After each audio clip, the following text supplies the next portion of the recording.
ரெண்டே ரெண்டு பேருக்கு தான் போட்டி.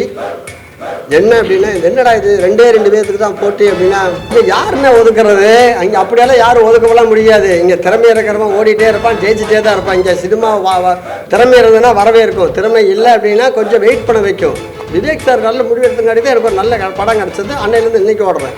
ஒரு எல் சார் இருந்தால் நான் எப்படி இவ்வளோ படம் எடுத்துருக்க முடியும்? இதுக்கு ஏன் நம்ம விரும்பாண்டின்ற ஒரு படத்தில் வந்து அத்தனை பேரும் மதுரைக்காரங்க தான் ஃபுல் அண்ட் செலெக்ஷன். 6 மாதம் செலெக்ஷன் போச்சு. நான் கோயம்புத்தூர்கார் பையன், பொள்ளாச்சி. எனக்கு இன்னும் ஸ்லாங் இன்னும் அது எனக்கு போகல. ஏன் எப்படி எல்லாத்தையும் அதில் போட்டார்?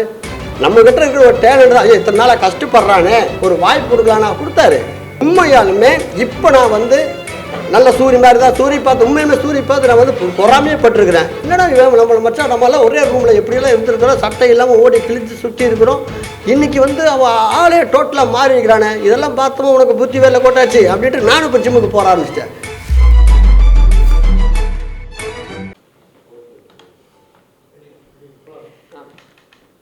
பத்திரிகை மற்றும் ஊடகம், கேமரா பத்திரிகையாளர் சங்கம் அனைவருக்கும் என்னுடைய அன்பான வணக்கம். குருதியின் யுத்தம் ஒரு அருமையான ஒரு படம். இந்த ஷார்ட் ஃபிலிம் எடுக்கிறவங்களை கண்டா சார் நல்ல படம் எடுப்பாங்க, அவங்கள கண்டாலே எனக்கு வந்து கொஞ்சம் கடுப்பாகிடும். ஏன்னா இன்னும் கொஞ்சம் எக்ஸ்டெண்ட் பண்ணால் அது முழு படம். ஒரு ஒரு நல்ல படம் பார்த்துட்டே இருக்கும்போது டக்குன்னு இடையில வாங்க சார் போகலாம் அப்படின்னு சொல்லி கூப்பிட்டா எப்படி இருக்குமோ அந்த மாதிரி ஒரு குருதியின் யுத்தம். ஆனால் அது இறுதி யுத்தம் அல்ல, இந்த யுத்தம் தொடரும். ஏன்னா கொட்டாச்சியை பொறுத்த வரைக்கும் நான் தான் கொட்டாச்சி தான் நான். ஏன்னா 2 பேரும் கொஞ்சம் முன்ன பின்னாலும் மச்சான் எனக்கு சீனியரு. நாங்கள் ஒரு குடும்பம் தான். நான் எப்படி என்னை பார்க்குறேன்னு நினைக்கிறேனோ அதே மாதிரி தன்னை பார்க்கணுன்னு நினைக்கிற ஒரு ஆள் கொட்டாச்சி. அவனுக்கு நிறைய சொல்லுவாங்க படிப்பறிவு தான் இல்லை அப்படின்னு சொல்லிட்டு. ஆனால் பட்டறிவு நிறைய இருக்குது. சினிமாவில் வந்து ஜெயிக்கிறது அப்படிங்கிறது பணத்தை வச்சு தான் சொல்கிறாங்க, வேறு ஒன்றும் கிடையாது. பணம் புகழ் அப்படிங்கிறது, புகழ் வைரமுத்து சார் சொன்ன மாதிரி புகழும் மயிரும் ஒன்று, அது எப்போ உதிரும்னே சொல்ல முடியாதுன்ற மாதிரி பணத்தை வச்சு தீர்மானிக்கிறாங்க. நீங்கள் என்ன சாதிச்சிங்க சினிமாவில்? சாதிக்கிறதுக்கு எது ஒன்றும் பெரிய இது கிடையாது, இது ஒரு துறை. ஆனால் சினிமாவில் ஜெயிக்கிறது தோற்கிறதுன்னு ஒன்று கிடையாது. சினிமாவில் ஜெயித்தது யாரும் சினிமாவில் ஜெயிக்கலை, அவங்க வறுமையை தான் ஜெயிச்சுக்கிட்டாங்க. 2 வீலரில் போனவங்க காரில் போகிறாங்க, வாடகை வீட்டிலேருந்து சொந்த வீட்டுக்கு மாறுவாங்க. அதுக்கப்புறம் இப்போ ஒரு ஹீரோனா அடுத்த ஒரு ஹீரோ வருவார், அடுத்த காமெடினா அடுத்த வந்தார். 2 நடிகன் தான் இருக்காங்க அப்படின்னு நாயகர் சார் சொன்ன மாதிரி 2 நடிகன் தான் இருக்கான், 2 காமெடின்னு தான் இருக்கான். யார் அப்படின்னு கேட்டு நாங்கள் வசூல்ராஜா பண்ணும்போது சார்ட்ட பேசிட்டு போது சொன்னார், ஒருத்தர் டைம் நல்லா இருக்கிற காமெடியன், இன்னொருத்தர் டைமிங் நல்லா இருக்கிற காமெடியன். டைம் நல்லா இருக்கிறவன் வந்துட்டு அப்படி இப்படின்ட்டு போயிடுவான், டைமிங் நல்லா இருக்கிறவன் லாங் ஸ்டாண்டிங் பண்ணுவான் என்ன மாதிரி அப்படின்னு அவரே சொல்லிக்கிட்டாரு. ஸோ அந்த மாதிரி வந்து டைமிங் நல்லா இருக்கிறதுனாலேயே வந்து கொட்டாச்சியும் சரி நானும் சரி இன்னும் ஓடிட்டுருக்கோம். இது சாதாரண யுத்தமே இல்லை. எனக்கு இந்த ரொம்ப பிடிச்ச இந்த டைட்டில் தான். இது இறுதி யுத்தமே இல்லை. ஜெயிக்கிறது அப்படின்னு சொல்லி 234 தொகுதியிலே நின்று சுயேட்சையாவோ இல்லை தனியாகவோ இல்லை ஜெயிக்கிறதுக்கு இது எலெக்ஷன் கிடையாது. ஆனால் கலெக்ஷனை வச்சு தான் சொல்கிறாங்க சினிமாவில் வந்து ஜெயிச்சிட்டானா இல்லையா அப்படின்னு சொல்லிட்டு. அது ஒரு மிகப்பெரிய போராட்டம். கிட்டத்தட்ட 25-30 வருஷம் போராட்டத்தில் தன்னை நிலைநிறுத்துறதுக்காக ஒருத்தர் வந்து போராடுறது சாதாரண விஷயம் கிடையாது. ஏன்னா நீங்கள்லாம் கண்கூட பார்த்துட்டே இருக்கீங்க, பத்திரிகைகள்லாம் தெரியும். நாங்கள்லாம் வந்து தவழ்ந்து சினிமாவில் தவழ்ந்து வரும்போது என்னையை பார்த்த நண்பர்களெல்லாம் இங்கே இருக்காங்க, கார்த்திகேயனை, இங்கே எல்லாருமே என்னை பார்த்துக்கிட்டு தான் இருக்காங்க. ஸோ இன்றைக்கும் ஓடிட்டுருக்கோம் அப்படின்னு சொன்னால் அந்த யுத்தம் வந்து இன்னும் முடியலை, தொடர்ந்துகிட்டே இருக்குது. நிறைய பேர் நம்ம பாரதி அண்ணா இருக்கட்டும், பாரதி சாராக இருக்கட்டும், நம்ம கணேஷாராக இருக்கட்டும், இந்த படத்தை நல்லா புகழ்ந்தாங்க. அதாவது இந்த சாதாரணமாக சொல்லிவிட்டு அது ஒரு வார்த்தையில் போய்ட்டு இந்த படமாக பார்க்கும்போது நீங்கள் அதை புரிஞ்சுப்பீங்க. ஷார்ட்ஃப்ளிக்ஸில் உங்களுக்கு 4லேருந்து இந்த படம் வந்துடும். உங்களுக்கே தோணும் இந்த படத்தை ஏன் இன்னும் பெரிய படம் பண்ணலன்னு. வரும், அதுக்கான நேரம் வந்துருச்சு அப்படின்னு தான் சொல்லணும். ஏன்னா அவர் சொல்கிறாங்க நம்மளுடைய மண்ணை வந்து எப்படியோலாம் வியாபார சினிமா பண்ணியிருக்கலாம், ஆனால் நம்மளுடைய மண்ணை வந்து அவர் மலேசியா தமிழர் ஃபஸ்ட்டு. தமிழர் வந்து தமிழருக்காக தான் படம் எடுப்பாங்க. அது ஏன்னா நிறைய பேர் தமிழ் சினிமா வாழ வைக்கிறவங்க எல்லாமே வந்து வெளி நாடுகளில் தான் இருக்காங்க, அதுதான் உண்மை. நமக்கு எஃப்எம்எஸ் அப்படிங்கிற ஒரு உயிர் தண்ணியை ஊற்றிட்டு இருக்கிறது வெளிநாடு வாழ் தமிழர்கள் மூலமாக தான் நடந்துகிட்ருக்குது. இந்த படத்தை பற்றி நிறைய சொல்லணும். என் அன்பு தம்பி ரஞ்சித்து உண்மையிலேயே சொல்கிறேன், சொன்னாங்களே ஒரு பெரிய மாஸ் ஹீரோவோட படத்தை ஒரு 20 நிமிஷம் பார்த்தா எப்படி இருக்கும் அப்படிங்கிறது தான். அந்த ஏற்றுக்க வைக்கிறங்கிற ஒரு கண்டென்ட்டை க்ரியேட் பண்ணுறது வந்து ஒரு இயக்குனர் கையில் இருக்கு இல்லையா. அது வந்து சினிமாங்கிறது ஒரு சினிமேஷன் ஆர்ட். அது வந்து சில பேருக்கு தான் கை வரும். அந்த ஆர்ட் நல்லாவே கை வந்திருக்குது ரஞ்சித்துக்கு. முதல் படம் மாதிரியே தெரியல, அவர் வந்து அவ்வளோ நல்லா பண்ணியிருக்காப்புல. ரொம்ப நேர்த்தியாக இருந்தது. ஓப்பனிங்கில் ஒரு கிளைமேக்ஸை வச்சுட்டு அதுக்கப்புறம் கதை சொல்கிறதுக்கு தனி தில்லு வேணும். நாங்களாம் வந்து ஓடி இருக்கோம் அந்த ஓட்டத்தில். அது வந்து ரொம்ப சூப்பராக வருது ரஞ்சித்துக்கு. அந்த டீம் வந்து என்டையர் டீம் சூப்பராக பண்ணியிருக்காங்க. இதில் ஹீரோ யாருன்னா ஃபஸ்ட்டு கொட்டாச்சி அப்படின்னு சொன்னால் இந்த கதை இனிமேல் போக போகிற ஓட்டத்தை பற்றி தான் அது. ஆனால் இப்போதைக்கு ரியல் ஹீரோ யாருன்னா மியூசிக், இசையில் தாங்க. அந்த கேரக்டருங்க ஒவ்வொரு கேரக்டருக்கும் தனித்தனியாக பண்ணியிருக்காப்புல. கொட்டாச்சி இன்ட்ரடியூஸ் ஆகும்போது, வில்லன் இன்ட்ரடியூஸ் ஆகும்போது, தீபாக்கா வரும்பொழுது அப்படின்ட்டு ஒவ்வொருத்தருக்கும் தனித்தனியாக நுட்பமாக. இந்த படத்தை நான் 2வது முறை பார்க்குறேன், அதனால் நிறைய விஷயங்கள் கவனித்தேன். ரொம்ப நுட்பமாக பண்ணியிருக்காப்புல மியூசிக் டைரக்டர். சத்தியமாக சொல்கிறேன், அனிருத்தை விட தாண்டி ஒரு இடத்துக்கு போகிறதுக்கெல்லாம் உனக்கு நல்ல இது இருக்கா தம்பி, தைரியமாக இரு. ஆமாம், இந்த தமிழ் சினிமா திறமையாளர்களை புறந்தள்ளதான் வரலாறே கிடையாது. அப்படி ஒரு நல்ல விஷயம். ஸ்டண்ட்டு பண்ணவங்களும் சரி, அதானே ஒரு மாஸ் படம், ஒரு மாஸ் என்டர்டெயின்மெண்ட்டை ஒரு அழகாக ஒரு காம்பேக்டாக ஒரு 5 கதாபாத்திரம், அந்த பின்னாடி பார்க்குற 5 பேர் தான் இந்த போஸ்டர் இருக்கவங்க தான் இந்த கதையில் வர்றாங்க. ஆனால் 5 பேருக்குள்ளே கண்ணை அப்படி இப்படின்னு நகர்த்தாமல் ஒரு படத்தை பார்க்க முடியும் அப்படின்னு சொல்கிறது, செய்கிறதெல்லாம் ஒரு பெரிய அசாத்திய திறமை தான் அது. அந்த டீம் என்டையர் டீம் நடித்த ஒவ்வொருத்தருக்கும், எங்கள் கிச்சானன்னு சொல்ல வேண்டாம், விலங்கு வில்லன் அப்படின்னு தான் சொல்லிட்டாங்க அவரை. அவர் உண்மையிலே வந்து, அதாவது துரோகிகள்லாம் வந்து சொல்லுவாங்க, எதிரியை வந்து நம்ம பார்த்து பயப்பட தேவையில்லை, அவன் என்ன பண்ணுவான்னு தெரியும். ஆனால் பயப்பட வேண்டியது யாருன்னா கூட இருக்க நண்பன் தான். அவன் எப்போ துரோகியாக மாறுவான்னு தெரியாது. ஏன்னா அந்த கதை களம் எடுத்துக்கிட்ட இந்த வடச்சென்னையை பற்றி எவ்வளோ கொத்து கொத்தாக படங்கள்லாம் வந்துருச்சு. பட் இது வந்து ஒரு வேறு மாதிரி ஒரு ஜானர். அதை வந்து ரொம்ப பிரமாதமாக நீங்கள் சொல்கிறாரு, வடச்சென்னையெல்லாம் போய் ஷூட்டிங் எடுத்துகிட்டு வர்றது, அது ராயபுரம் ஏரியாலெலாம் பண்ணிட்டு வரதெல்லாம் சாதாரண விஷயம் கிடையாது. அவ்வளோ சமாளிக்கணும். அதெல்லாம் சமாளித்து குறுகிய காலத்தில் ஒரு நல்ல படத்தை கொடுத்துருக்காங்க. தவறாமல் நீங்கள் எல்லாம் ஷார்ட் ஃபிலிம்ஸை பாருங்கள். இந்த என்டையர் டீமுக்கு என்னுடைய வாழ்த்து தெரிவிச்சுக்கிறேன். நன்றி, வணக்கம். என்னடா பேர் ரத்தம் காவு வாங்கும் போல் இருக்குது அப்படின்னு நினைக்காதீங்க. இது பெரிய சண்டை படம் அப்படியெல்லாம் எதுவும் கிடையாது. இதுக்குள்ளே ஒரு அழகான ஒரு குடும்பம் இருக்குது. அந்த குடும்பம் கலைஞ்சதுக்கப்புறம் தான் பெரிய ஒரு ஆக்ரோஷம் ஆகுது. அதில் வந்து எனக்கு எல்லார் காமெடி நடிகர்லேயும் ஒரு பார்வையில் பார்ப்பாங்க. கேரக்டர் பண்ணியிருக்காங்க, அழுக வச்சுருக்காங்க, அண்ணனா தம்பியா மாமனா மச்சானா எந்த கேரக்டர் வேணாலும் பண்ணியிருக்காங்க. அவங்களுக்கு எல்லாத்துக்குமே வந்து ஒரு வைப் இருக்கும். ஏதாவது ஒன்று புதுசாக பண்ணணும் அப்படின்ற ஒரு துடிப்பு இருக்கும். அதை வந்து கரெக்டாக ஒரு டைரக்டர் கண்ணில் படணும். இன்னும் முதல்ல நம்பணும் இவங்க பண்ணுவாங்க அப்படின்னு. அப்போ இருக்கிற டைரக்டர் எல்லாமே வந்து பாலச்சந்திர சார் ஆகட்டும், பாலராஜா சார் ஆகட்டும், பெரிய பெரிய ஆளுகள்லாம் வந்து சாதாரண ஒரு அவன் என்ன எதுவும் பண்ண வேண்டாம், டே அங்கே பண்ணது இங்கே பண்ணதுலாம் இங்கே பண்ணாத, இங்கே வா நான் சொன்னதை பண்ணால் போதும் அப்படின்ற ஒரு டைரக்டர் இருப்பாங்க. இப்போ வந்து என்னென்னா, அவன்லாம் என்ன பண்ணுவான், அவனை கூப்பிட்டு இங்கே என்ன பண்ணுறது, அதெல்லாம் வேண்டாம், புதுசாக இருந்தால் கூட எல்லாம் பார்ப்பாங்க, இவங்க எல்லாம் பழைய ஆளுப்பா, இவங்களை வச்சு என்னையா பண்ணுறது, அதெல்லாம் ஓட்டி விடு அப்படிங்கிற மாதிரி ஆயிரம் நினச்சிட்றாங்க. அதெல்லாம் எதுவுமே கிடையாது. அவங்களுக்குள்ள பல ஆயிரம் திறமைகள் இருக்குது. எல்லாத்தையும் பார்த்து அனுபவம் அடித்து ஒரு மாதிரி வைபிள் தான் இருப்பாங்க. அவங்களுக்கு கேரக்டர் இல்லைங்கிறதுக்காக, அதுக்கு உண்டான தீனி இல்லைங்கிறதுக்காக தான் வெயிட்டிங்காக இருப்பாங்களா ஒழியோ அது கரெக்டான அங்கீகாரம் டைரக்டர் கிடைக்கலன்னு தான் நினைக்கிறேன். எனக்கெல்லாம் வந்து உண்மையாலுமே நான் எதை கொடுத்தாலும் பண்ணுவேன் அப்படிங்கிற ஒரு எங்கிட்ட ஒரு வைப் இருக்குது. ஆனால் கொடுக்கலையே, யாரும் கிடைக்கலையே. நாமளும் ஓடுறோம், ஒன்று ஒன்றா முயற்சி பண்ணுறோம், அதை பண்ணுறேன், அழுவ வைக்கிறேன், அழுகுறாங்க, சிரிக்க வைக்கிறேன், சிரிக்கிறாங்க. இதான் ஃபுல்லாக ஃபைட் பண்ண வச்சுருக்காப்புல. ஏன்னா நம்புனாப்புல பார்த்தீங்களா.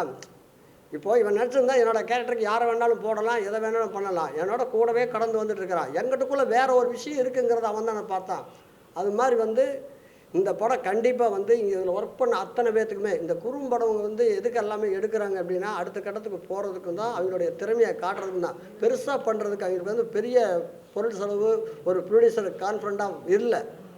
அப்போ வந்து அவங்க என்ன பண்ணுறாங்கன்னா ஃபுல்லாக அவங்களுடைய திறமையை ஷார்ட் அண்ட் ஸ்வீட்டாக இந்த மக்களுக்கு இல்லைன்னா ஓட்டி விடுறாங்க. பெரிய படத்தையே யாரும் உட்காந்து பார்க்குறது இல்லை. 20 நிமிஷம் நல்ல சீனாக கட் பண்ணி டெய்லரில் காட்டிடுவாங்க. அதை பார்த்துட்டு உள்ளே போனால் பேண்ட் இருக்கும். 20 கோடி ரூபா, 50 கோடி ரூபா, 100 கோடி ரூபா போய்ட்டு எடுக்கிறாங்க. ஃபுல்லாக டர டர டர டர டரன்னு ஒன்று இருக்கும். உள்ளுக்குள்ளே வந்து பார்த்தோம்னா எல்லாமே அப்படி தான் இருக்கும். அந்த 20 நிமிஷத்தில் ஒரு படமாக எடுத்தால் இது இப்படி தான் வரும் அப்படின்னு ரொம்ப பொருள் செலவில் ரொம்ப க்யூட்டாக அழகாக எல்லாருமே சப்போர்ட். எப்பவுமே இந்த ஒரு டீமாக ரொம்ப திறமையோடு இருப்பாங்க. செதறி அவங்கவுங்க வாழ்க்கையில் ஓடிட்டு இருக்கிறப்ப அவங்க நல்லா கட்டி இழுத்து ஒருத்தர் கைட் பண்ணுறாங்க பார்த்தீங்களா. அந்த மாதிரி ஒரு ஆளுக்காக மட்டும்தான் இங்கே வெயிட்டிங். அப்படி தான் எங்களுக்கு கிடச்சிது. எங்கள் சிவாண்ணா மலேசியாவிலேருந்து வந்திருந்தார். அவரோட சின்ன ஒரு ட்ராவல் ஐயப்பன் கோயிலுக்கு போயிட்டு வர்றப்போ ஒரே ஒரு வார்த்தை தான் சொன்னார். என்னை பார்த்து, கொட்டாச்சி நீங்கள் பார்த்துருக்க ஷார்ட் ஃபிலிமெல்லாம் பார்த்துருக்குறேன், உங்களுக்காக நான் ஒரு ஷார்ட் ஃபிலிம் பண்ணுறேன், அது ரெடி பண்ணுங்கள் அப்படின்னு போயிட்டார். நம்ம கடந்து எவ்வளோ வந்திருக்கலாம். அந்த மாதிரி அண்ணன் ஆசைப்படுறாரு சொல்கிறாரு, நான் விட்டுட்டேன். ஊருக்கு போய் 2 நாளில் திரும்ப எனக்கு கால் பண்ணி கொட்டாச்சி ரெடி பண்ணிட்டீங்களா பண்ணலாமா அப்படின்னு கேட்டார் பாரு. உண்மையாலுமே ஐயோ என்ன இவர் சொல்கிறாரு, உண்மையால் பண்ணுவாரோ அப்படின்னு தம்பியாட்ட உட்காந்துட்டு நான் பேசினேன்.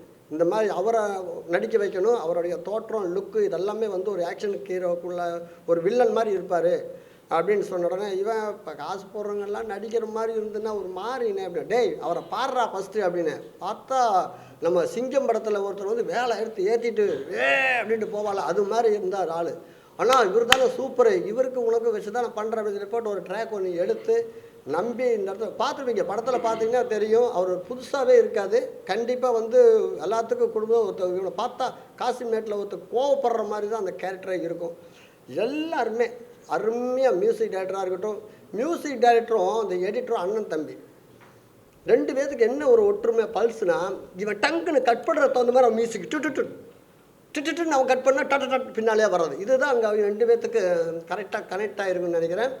ரொம்ப அத்தனை பேருமே இந்த டீமில் நிறையா உழைச்சிருக்கிறாங்க, சப்போர்ட் பண்ணியிருக்கிறாங்க. இந்த படம் வந்து 3ஆம் தேதி நாளைக்கு ஷார்ட் பிக்ஸில் ரிலீஸ் ஆகுது. கண்டிப்பாக பாருங்கள். இதில் 2 பேருக்கு தான் போட்டி. என்ன அப்படின்னா இது என்னடா இது 2 பேருக்கு தான் போட்டி அப்படின்னா அந்த வார்த்தையை கேட்டோன்னே எதுவும் ஷாக்காகாதீங்க. ஒன்று படம் எடுக்கிறவங்களுக்கும் ஒன்று படம் பார்க்குறவங்களுக்கும் அவங்கள நம்ம திருப்தி பண்ணிட்டோம்னா நம்ம ஜெயிச்சிட்டோம். அவங்க போடான்னு சொல்லிட்டாங்கன்னா நம்ம போயிட்டோன்னு இல்லை, அடுத்தது முயற்சி பண்ணுறோம். அதுதான் கண்டிப்பாக இந்த படத்தை எல்லோரும் பாருங்கள். ஷார்ட் பிக்ஸில் வருது. உங்களுக்கு ரொம்ப என்டர்டைன்மெண்ட்டான படமாக தான் இருக்கும். இன்றைக்கி 10ல் 2Kல எப்படியெல்லாம் நீங்கள் வந்து ஒரு என்டர்டைன்மெண்ட்டாக ஒரு படத்தை எதிர்பார்த்துட்டு இருக்கிறீங்களோ அந்த படம் வந்து சத்தியமாக சொல்கிறேன், இந்த குருதியின் யுத்தம் கண்டிப்பாக உங்களை திருப்திப்படுத்தும் நண்பரை. எல்லா ஊடக நண்பர்களும் பத்திரிகை நண்பர்களும் நிறையா படங்களுக்கு சப்போர்ட் பண்ணி எல்லாத்தையும் எங்கேயோ இருக்கிறீங்க, எத்தனையோ வேறு எல்லாம் கொண்டு போய் நல்ல இடத்துல நிறுத்தியிருக்கிறீங்க. உண்மையாக உழைச்சிருக்கிறோம். இந்த ஷார்ட் ஃபிலிமுக்காக ராவ் பகல் அது இது எதுவும் பார்க்கல. ஏன்னா படத்தில் ஒர்க் பண்ணுறீங்க எல்லோரும் அத்தனை பேரும் அப்படி தான் உழைப்பாங்க. ஏன்னா நல்ல படத்தை கொடுக்கணும், அடுத்த கட்டத்துக்கு போகணுங்கிற அவங்ககிட்ட அந்த ஒரு வைப் இருக்கும். இந்த படம் அதே மாதிரி தான் உங்களுக்காக உழைச்சிருக்கிறோம். இந்த படத்தை கொண்டு போய் கண்டிப்பாக சேர்த்துங்க. நன்றி, வணக்கம். படத்துலேயே வந்து அம்மா குழந்தைங்க முக்கியத்துவம் சொல்கிறாங்க, படத்துலேயே வந்து காட்டுறீங்க. இதில் வேற 2 டைலாக் போட்டீங்க, 2 பேர் தான் போட்டி. ஆமாம், நம்ம அதுலேயும் அந்த இடத்துல வந்து ஃபேமிலி விட்டு வந்து எல்லாத்தையும் பண்ணுறாரு. ஏதாவது ப்ரொமோஷனாக பண்ணீங்களா இல்லை வந்து உண்மையாக சொல்கிறீங்களா? எதைய இப்போ சொன்னீங்க 2 பேர் தான். ஆமாம்மா, ஒன்று நம்ம படம் எடுக்கிறவங்களுக்கும் ஒன்று படம் பார்க்குறவங்களுக்கும். புரியுது. சொன்னீங்க விஜய் டைலாக் சொன்னீங்க. ஆமா, சொன்னீங்க இந்த படத்துல வந்து தாய் பிள்ளைகளை மட்டும் தான் காப்பாற்றணும் அப்படின்னு சொல்லிட்டு பாதுகாக்கணும்னு சொல்லிட்டு ஒரு விஷயம் சொல்லிருக்காங்க. ஆமாமா, உண்மைதான். வந்து அவருக்கு எல்லாருமே விட்டுட்டு மக்களுக்காக வந்திருக்காரு. ஆமா, நீங்க ஏன் இந்த 2 வார்த்தைகள் போட்டீங்க? ஏங்க எல்லாத்தையும் விட்டுட்டு வந்தோன்னு இல்லை, ஒன்றை தொட்டால் எல்லாத்தையும் வேணும் தான். அதை பண்ணோன்னா எல்லாத்தையும் காப்பாற்றோன்னா ஒரு விஷயத்தை கண்டக்ட் பண்ணாமல் போயிட்டே இருக்க வேண்டியதான். இதுலேயே அதான் சொல்லியிருப்போம். இதுலேயும் நீங்கள் பார்த்தீங்க அப்படின்னா உங்களுக்கு வந்து அவன் அதுக்காகத்தான் அவர் வெளியில் வந்திருப்பாப்புல. இல்லைன்னா ஆல்ரெடியாக அதை போடணும்னு துடிச்சவர் தான் அவர். அப்படி தான் இருக்கும். சரி, இப்போ வந்து குழந்தைகிட்ட வந்து துப்பாக்கி கொடுத்துருக்கீங்களே, ஆமாம், எந்த விதத்தில் சரியா இருக்கும்? நீங்கள் வந்து சென்சார் பண்ணீங்கன்னா அதை கட் பண்ணியிருப்பாங்க. ஆமாம், ஆனால் சீனை வந்து படத்தில் மெயினாக வச்சுருக்கீங்க. இது வந்து உங்ககிட்ட கதை சொல்லிட்டாரா துப்பாக்கி கொடுத்து குழந்தைய சுட்டுக்கிட்டு? இல்லை அதாவது என்னென்னா இல்லை விளையாட்டு வினயமாகிறது தான் கதை. இன்னொன்று என்னென்னா எப்போவுமே இந்த மாதிரி ரவுடிஸாக ஒரு கேரக்டர்லாம் பண்ணிகிட்டு இருக்கிறவங்க கெத்துக்காகவே வீட்டில் ஒன்று வெத்துக்காகவே ஒன்று வச்சுட்டு இருப்பாங்க. அதை வந்து என்னை சுடணும் பண்ணணும் உனக்கு கோபம் இருந்துன்னு அது என்கிட்ட ஸ்ட்ரைட்டாக காட்டல. அது குழந்தை கட்டை சுட்டுட்டு சுடுறா அவனை, இங்கே சுடுறா அங்கே சுடுறா அப்படின்னா அது குழந்தைக்கு என்ன தெரியும்? சரி அவங்க அப்பா மாதிரி இருக்காதடா, நாங்கள் சொல்கிறத கேடுறாங்கிறப்போ அது நான் சொல்கிறத அது கேட்டுருச்சு, அது போயிடுச்சு.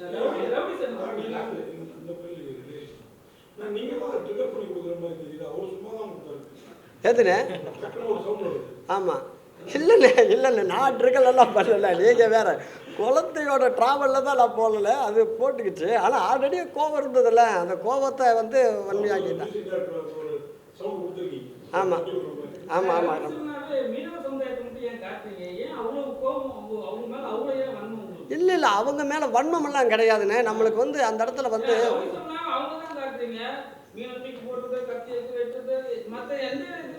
உங்களுக்கு ராபா ஈஸியாக அந்த இடத்துல கிடச்சிருதுண்ணே. ஏன்னா அங்கே ஈஸியாகவே எல்லா இடத்துலையும் ஈஸியாக சட்டை போட்டுடுறாங்க. இப்போது நம்ம எல்லா இடத்துலையும் சண்டை இருக்குது அது இருக்குது, ஏகப்பட்ட கன்றாவி எல்லாம் கூட இருக்குது. ஆனால் அங்கே என்னென்னா உண்மையான உழைப்பவர்களுக்கு 10 ரூபாய்க்கு ஒரு போட்டினா கூட சண்டை வரும். ஒரு 10 ரூபா 5 ரூபாய்க்கு கூட அங்கே ஏலம் நடக்குது. ஏலம் ஒரு மீனவர்கள் அவங்களுக்குள்ள வேணுங்கிற சண்டையெல்லாம் கிடையாது. அங்கே இருக்கிறவங்க எல்லாமே மாமன் மச்சான் தாய்ப்புள்ள மாதிரி தான் பழகுவாங்க. ஆனால் வேலை வெட்டி அந்த ஒரு விஷயத்தை வந்துன்னு சண்டை வந்துடும், விட்டு கொடுக்க மாட்டாங்க. அந்த இடத்துல வந்து அவ்வளோ பெரிய ஸ்கோர் பண்ணுறதுக்கு நம்மளை மாதிரி ஆளுக்கெல்லாம் போய் ஒரு சின்னதை படம் எடுக்கிறதுக்கு பண்ணுறதுக்கு பெரிய சப்போர்ட் பண்ணுறாங்க பார்த்தீங்களா, அதுதானே பெரிய விஷயமே எனக்கு.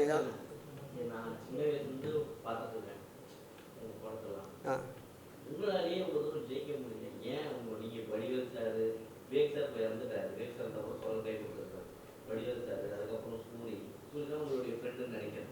ஆமாம், இவ்வளோ பேர் வந்துகிட்டே இருக்காங்க வெளியில், நீங்கள் இன்னும் ஷார்ட் ஃபிலிமில் வந்துட்டு இருக்கீங்க. ஜெயிக்கிற படமாக எடுக்கிறதுக்கு வாய்ப்பு கொடுக்க மாட்டாங்களா உங்களுக்கு? இல்லை வாய்ப்பு கொடுக்க மாட்டாங்க.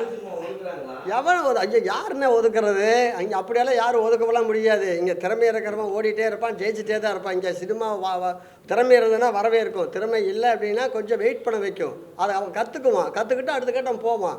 என்னை ஏன் இன்னும் வச்சுருக்கு அப்படின்னா நான் இன்னும் ரெடி ஆகிட்டு இருக்கிறேன்னு அர்த்தம், அவ்வளோதான். என்னை நானே ரெடி பண்ணிக்கிட்டு இருக்கிறேன். என்னை நான் காட்டுறதுக்கு ஒரு நல்ல பிளாட்ஃபார்மாக இருக்குது ஷார்ட் ஃபிலிம். நான் யாருன்னு ஒரு ரைட்டருக்கு வந்து நான் ப்ரூஃப் பண்ணோன்னா முன்னையெல்லாம் ஃபோட்டோ எடுத்து காட்டுவோம், இல்லைன்னா ஒரு ஆர்டிஸ்டில் நடித்து காட்டுவோம். அப்புறமா தான் அவங்களுக்கு வந்து ஒரு ஃபிலிமே அவ்வளோ வேஸ்ட்டாக போயிடக்கூடாது. பெரிய ஆர்டிஸ்ட் முன்னால் நடிக்க வைக்கிறப்போ இவன் ஏதோ பண்ணிட்டான்னா அவங்களுக்கு வாய்ப்பு போயிடும். அதனால வந்து அப்போல்லாம் ஸ்ட்ராங்காக எதுவும் முடிவு எடுக்கலை, சின்னதாக பண்ணிட்டு வந்தோம். விவேக் சார் நல்ல முடிவு எடுத்துங்காட்டி தான் எனக்கு ஒரு நல்ல படம் கிடச்சது. அன்னையிலேருந்து இன்றைக்கி ஓடுறேன். ஒரு எழில் சார் இல்லைன்னா நான் எப்படி இவ்வளோ படம் எடுத்துருக்க முடியும்?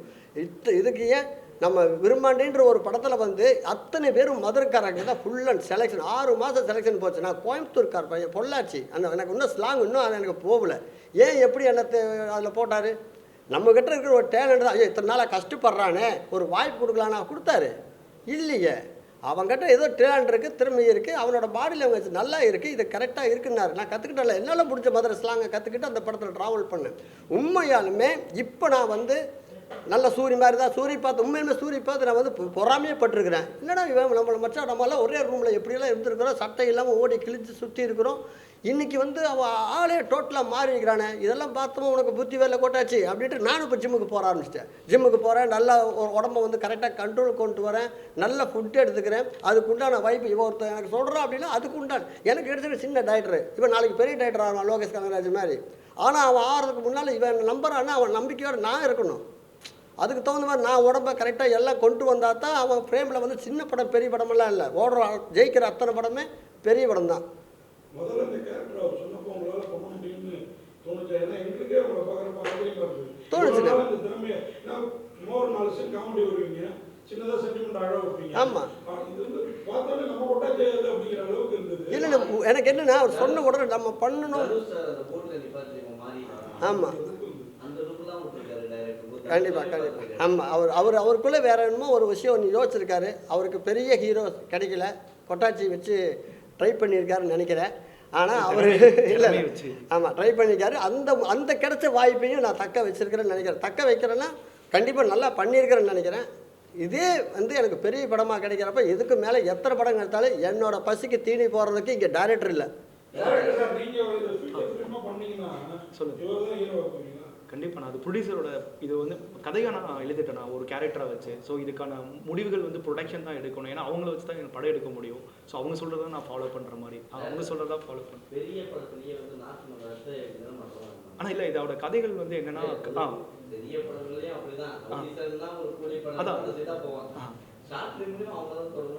ஆனால் அதான் அது காரணம் என்னன்னா இல்லை அது ஒரு டைலாக் வச்சிருப்பேன் நான். அந்த மீனுக்குள்ளே இருக்க ஒரு டைமண்ட் சொல்லிட்டு ஒரு விஷயம் இருக்கும். என்னன்னா மீன் வச்சு கடத்துறது தான் இந்த பெரிய கதையோட ஒரு நாட்டாக இருக்கும். ஸோ அப்படின்றப்போ அது கடல் வழி போக்குவரத்தை வச்சு தான் அந்த கதை ட்ராவல் ஆகுது. அதுக்காக மட்டும்தான் கடல் எடுத்தோம்னா, இதே நான் இன்னும் அடுத்த கதைகள் எடுத்தேன்னா ரோட் சைடு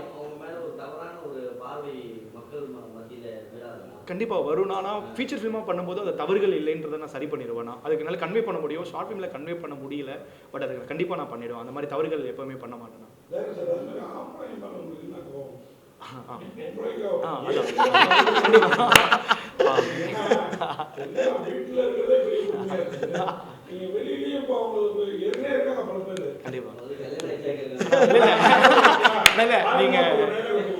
ஆனால் நீங்கள் ரொம்ப நல்ல கேள்வி கேட்டிருக்கீங்க.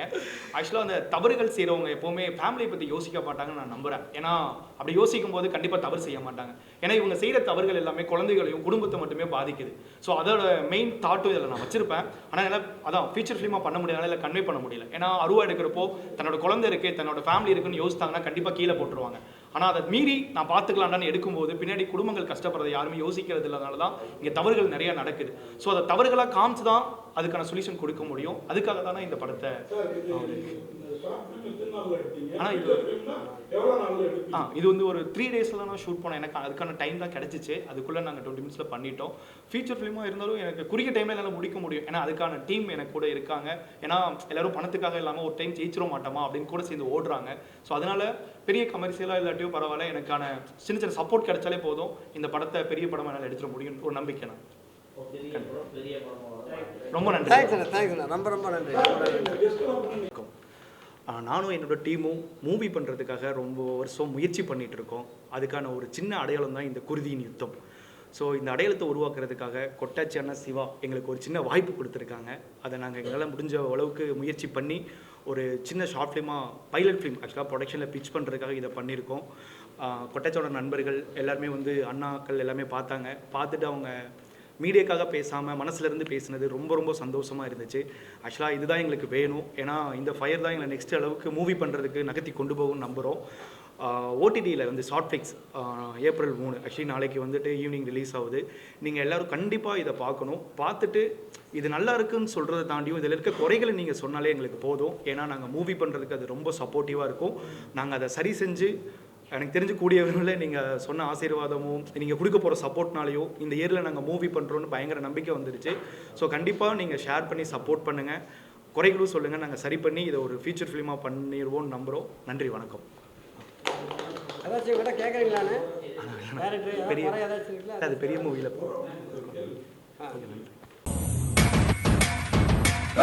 ஆ